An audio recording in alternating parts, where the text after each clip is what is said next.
Shortly after reports first emerged, State Superintendent Ryan Walters confirmed he is stepping away from his position. Last night, Walters took to Fox News to announce his plans to resign and move into the private sector. He'll now be acting as the CEO of the Teacher Freedom Alliance. That's a group aimed at combating teachers' unions. Walters was elected as state superintendent in 2022 and since then has made repeated headlines over clashes with educators and his attempts to bring religious teaching into schools. Late last year, he came into a legal clash with the superintendent of Bixby Public Schools. The Bixby leader accused Walters of libel and slander after he called him a liar and a clown at a Board of Education meeting. Walters also clashed with Governor Kevin Stitt, particularly in February of this year when Stitt nominated 3 new Board of Education members, citing political drama and negative national assessment scores. Those appointments were met with harsh criticism, and over the summer, Walters blamed the governor and those board members of conspiring against him when he was caught in allegations of watching inappropriate material on a TV in his office. That investigation found no wrongdoing on Walters' part, but the superintendent accused Stitt of directing the board members to lie about him in the wake of the accusations. As mentioned, Walters, during his tenure, fought to bring religious teachings to the schools, seeking funding to put Bibles in all classrooms and instating a social studies standard that put a focus on biblical teaching. The move draws national attention and criticism, and this month the Oklahoma Supreme Court moved to block those social studies standards, which also raised questions about the 2020 election. Earlier this year, a new national study showed that Oklahoma had fallen to 50th in the nation for education. And in the wake of the announcement, Governor Kevin Stitt issued a statement on Walters' departure. He wished Walters well moving forward and turned his eyes to the future, saying, "Oklahoma students remain my top priority, and with my first appointment to this role, I'll be seeking a leader who is fully focused on the job Oklahomans expect, delivering real outcomes and driving a turnaround in our education system."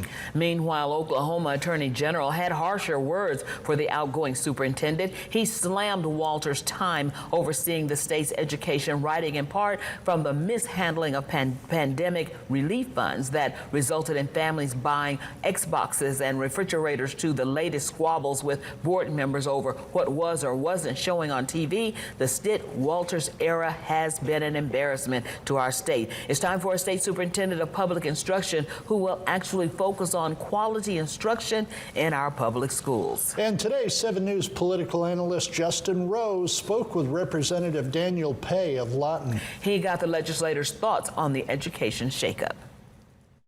Representative Pay, there were rumors circulating earlier in the day yesterday about Ryan Walters potentially resigning. Then, late last night, the news finally dropped that Walters is officially resigning to take a job in the private sector. What were your thoughts when you heard the news?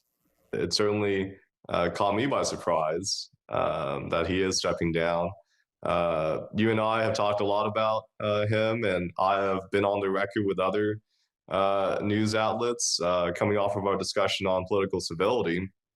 I think that a lot of the rhetoric that Superintendent Walters had the past 3 years on our teachers and our staff was not helpful. And frankly, it was very disrespectful to the morale of our educators. And I know many friends who have left the education system because they felt that they were not being supported and that they were constantly being attacked for doing their job. And so we've talked about before our rankings on education. I think there are some policy progress that's been made when it comes to banning cell phones in schools, investing in youth mental health, and trying to organize our efforts on technology in a better way. But by and large, the approach that Superintendent Walters has taken, where for quite a while it looked like he was positioning himself for a higher office and was something in the private sector, which the latter turned out to be the case as of last night. So I am hopeful that the governor will appoint someone who is a serious person and who can boost the morale of our educators, because there's no doubt there's a lot of work to be done with the next superintendent of education. and I wish him or her all the best of luck.